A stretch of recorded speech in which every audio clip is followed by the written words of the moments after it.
सांगलीत हमाल माथाडी कामगारांचे आजपासून कामबंद आंदोलन, मार्केट यार्डमधील कामकाज ठप्प, माथाडी कार्यालयासमोर निदर्शने करत कामगारांचा मोर्चा। सांगली कृषी उत्पन्न बाजार समितीमधील जिल्हा माथाडी कामगार मंडळाकडे नवीन आलेले अध्यक्ष आणि सचिव यांच्या मनमानी कारभाराला वैतागून हमाल माथाडी कामगारांनी आजपासून बेमुदत कामबंद आंदोलनाला सुरुवात केली आहे। हमाल तोलाईदार पतपेढीची गेल्या अनेक वर्षांपासून वसुलीची कपात करून पतपेढीच्या सहकार्य केलेलं आहे, परंतु गेल्या 2 महिन्यांपासून सदर वसूल केलेली रक्कम पतपेढीकडे जमा केली नाही।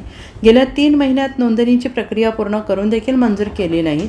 अपघाती विम्याचे दावे प्रलंबित आहेत आणि यासह अनेक मागण्यांसाठी कामबंद आंदोलन सुरू आहे। आज मार्केट यार्डातील हमाल माथाडी कार्यालयासमोर येऊन निदर्शने केली। यानंतर संपूर्ण मार्केट यार्ड परिसरातून हमाल टोलाईदार यांनी मोर्चा काढला, जोरदार निदर्शने केली। मागण्या लवकर मान्य केल्या नाहीत तर आंदोलन करण्याचा इशारा यावेळेस देण्यात आला। सांगली जिल्हा माथाडी मंडळाकडे नवीनच आलेले अध्यक्ष आणि सचिव यांच्या मनमानी कारभाराला वैतागून आज हमाल तोलाईदार महिला माथाडी कामगारांनी बेमुदत आंदोलनाला सुरुवात केलेली आहे।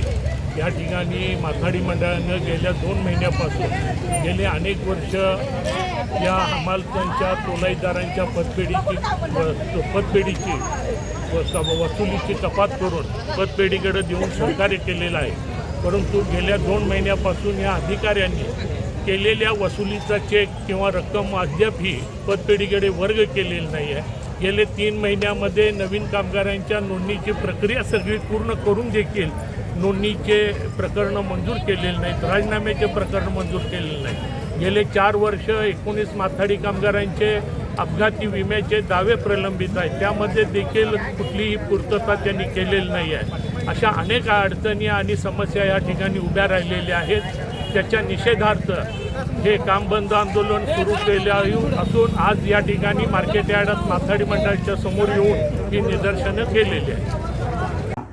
Bureau report SPN Marathi Sangli.